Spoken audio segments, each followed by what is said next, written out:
See, since this car is running already 80,000, actually this one, the lifespan of this 80 to 100,000, but to maintain the good condition of the engine, since this is a major service, so we need to replace this one.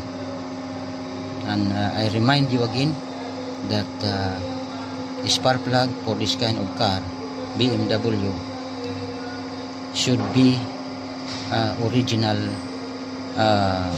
only.